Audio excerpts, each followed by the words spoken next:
नमस्कार, मी किसन मुळे, विभागीय कृषी सहसंचालक अमरावती. सर्व शेतकरी बांधवांना या खरीप हंगामाच्या दृष्टीने शुभेच्छा देतो. तसंच 26 जून 2024च्या शासन निर्णयाप्रमाणे यावर्षी खरीप हंगामासाठी विमा योजना शासनाने घोषित केलेली आहे. मागच्या वर्षीसारख्याच यावर्षीसुद्धा 1 रुपयामध्ये शेतकऱ्यांना आपल्या पिकाचा विमा उतरवण्यात येणार आहे. यावर्षी विम्याची जी काही विमा काढण्याची अंतिम तारीख जी होती, मागच्या वर्षी 31 जुलै होती.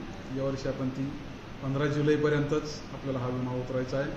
आणि यासाठी शेतकऱ्यांनी तर तात्काळ उतरवून घेणं आवश्यक आहे, कारण शेवटी मग खूप मोठ्या प्रमाणावर आपण अर्ज करायला सुरुवात करतात आणि त्या काळामध्ये मग काही सर्व्हरमध्ये अडचणी येतात आणि मग आपण आपला विमा उतरवू शकत नाही. तरी सगळ्या शेतकऱ्यांनी अगदी 15 जुलैची वाट न पाहता, मागच्या 2-3 दिवसामध्ये पावसाला चांगली सुरुवात झालेली आहे आणि आपल्या 7-8 दिवसामध्ये पेरण्या संपणार आहेत, तरी आपण पेरणी होताच किंवा आत्ता आपल्याला जे पीक पेरायचं आहे त्याचा पीक विमा हा त्वरित काढून घ्यावा. 15 जुलैची सुद्धा वाट पाहू नये.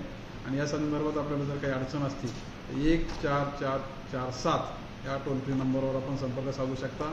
त्याचबरोबर आमचे क्षेत्रीय कर्मचारी, कृषी सहायकापासून तर तालुका कृषी अधिकाऱ्यापर्यंत जे आहेत यांच्याशी संपर्क साधावा आणि आपल्या पिकाचा विमा उतरवून घ्यावा. शेवटच्या तारखेची वाट न पाहता तात्काळ आपण ही कारवाई केल्यास आपल्याला निश्चितपणे पुढं अडचणी येणार नाही. धन्यवाद.